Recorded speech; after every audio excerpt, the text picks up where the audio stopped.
Bagaimana jika ada peluang budidaya menguntungkan yang bisa dimulai dari halaman rumah dengan modal sangat minim? Di Pagarharjo, Kulon Progo, para petani dari kelompok Tani Astabrata telah membuktikan bahwa hal itu sangat mungkin.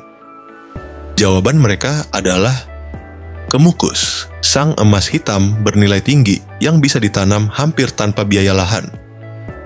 Dengan nama latin Piper cubeba, rempah ini adalah sebuah anomali di dunia agribisnis. Di saat budidaya lain menuntut investasi lahan yang mahal, kunci keuntungan kemukus justru terletak pada strategi cerdasnya, memanfaatkan aset yang sudah ada. Sifat alaminya sebagai tanaman merambat adalah rahasia utamanya. Ini berarti kemukus tidak memerlukan lahan baru. Ia bisa merambat pada pohon peneduh, pagar, atau tiang apapun di pekarangan Anda. Secara bisnis, ini artinya biaya terbesar dalam pertanian, yaitu lahan, bisa ditiadakan, membuat modal awal menjadi sangat terjangkau. Strategi ini secara efektif mengubah aset pasif di halaman Anda menjadi mesin penghasil keuntungan. Pohon yang tadinya hanya memberi keteduhan, kini menjadi tiang produksi. Mari kita hitung potensinya. Satu tanaman kemukus yang dirawat baik mampu menghasilkan hingga 1 kg biji kering. Dengan harga jual yang stabil dan tinggi, beberapa tanaman saja sudah bisa menjadi sumber pendapatan pasif yang rutin bagi keluarga. Namun, untuk keuntungan maksimal, permainan sesungguhnya ada di produk turunan. Dengan mengolahnya menjadi minyak atsiri melalui proses penyulingan, Anda tidak lagi menjual komoditas mentah, melainkan produk premium.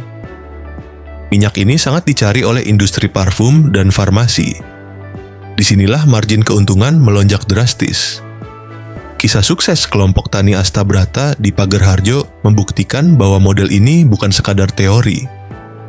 Mereka telah mengubah pekarangan menjadi pabrik uang mini, membuktikan bahwa inovasi dan kejelian melihat peluang adalah segalanya.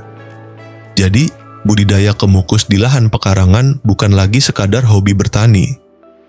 Ini adalah model bisnis agrikultur cerdas, sebuah cara nyata untuk meraih keuntungan tinggi dari ruang yang selama ini tak termanfaatkan. Kalau di tempat kita memang sekarang ini dengan kopi dengan ciri khasnya aroma rempah tipis. Artinya rempah tipis itu ketika kita gali ternyata berdampingan dengan pohon kemukus. Nah, pohon kemukus itu menjadi komoditas kedua setelah kopi yang memang ini sangat cocok dan tumbuhan endemik di wilayah pegunungan Menoreh ini, terutama juga di daerah Pagarharjo dan sekitarnya. Dan juga sejak zaman dulu sudah, zaman nenek moyang kita sudah ada kemukus.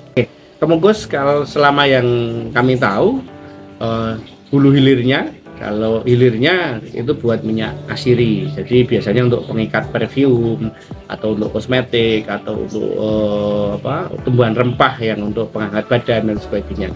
Itu kemungkinan mukus memang jatuhnya ke asiri nantinya, dan dari asiri tadi turunannya masih banyak.